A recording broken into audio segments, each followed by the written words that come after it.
Goodyear developed from the tire test that they held here back in late March. William Byron, Joey Logano, and Ty Gibbs were here. So this is the recommended tire for this race for this weekend. This is the wet weather tire. So if we get a little rain in the air, they can still run on a short track with this tire. This is what's new and different. This is what's called the option tire or the softer tire. This tire is actually the same compound as the wet weather tire, but it is designed to have more grip and be faster, but it's also going to fall off a lot quicker. So the catch with the All-Star race is going to be everybody has to start in the All-Star race on the option tire, but they're going to have another set, and then it'll be up to the teams and the drivers to decide when they want to try to use the other set, if at all, throughout the All-Star race. So it's going to bring a new element of strategy into what's going to be taking place for this weekend. So to my far left, I want to introduce a couple of other people here as we get going. Kip Childress, raise your hand there, Kip. Kip is the executive director for the Z-Max Cars Tour. To his immediate right is Brendan Butterbean Queen.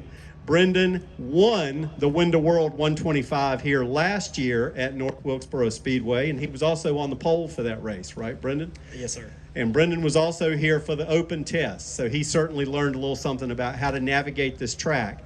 So he's going to be a great driver for you to be able to show you what's out there and the line that he likes to take and some of the challenges.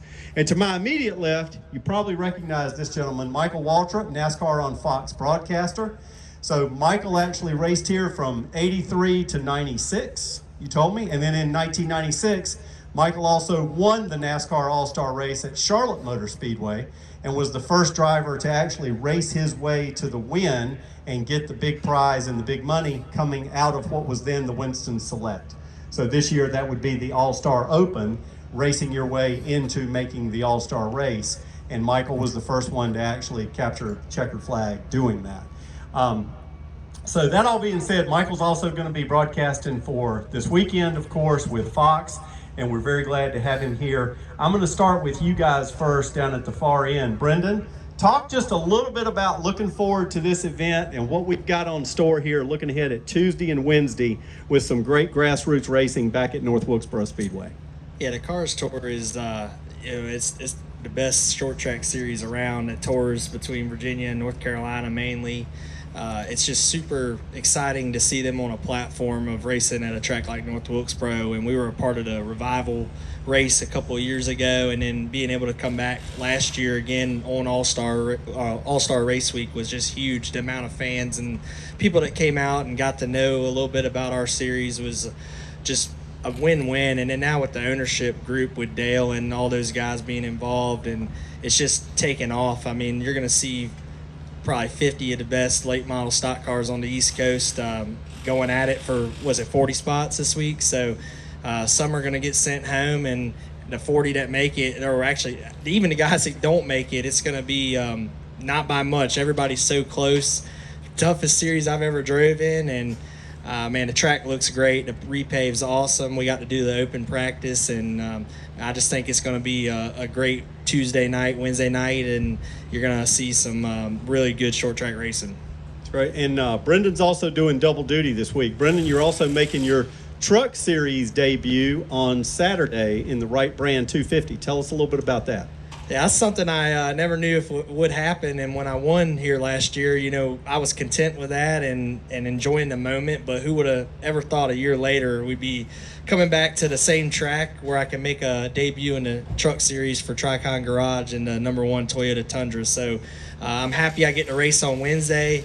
Even though it's a different car, it's still laps, and there's going to be more laps I'm going to get than some of those guys for the truck race. So I'm learning every lap, and I'm going to carry that over to Saturday and hopefully get out there with a clean day and start my truck series career off with a solid finish. Would be good.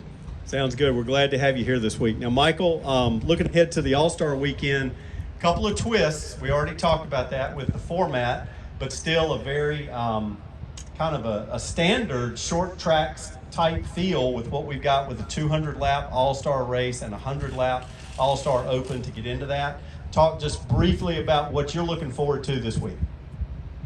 Just the speed of these cars. I think that's going to be the big story, the cars and the trucks. I remember coming here for the first time, like Scott said, in 1983, and then all the times were right around 20 seconds flat. You know, nothing any faster than that. And then the Hoosier Tire War came along, and I remember somebody busting down into the 19s. Well, Brendan told me he ran a 1790. That's amazing, the type of speed these cars on Wednesday night and then the trucks on Saturday will have. And also just the grip level and the way you're gonna have to probably push and shove a little bit to make those moves.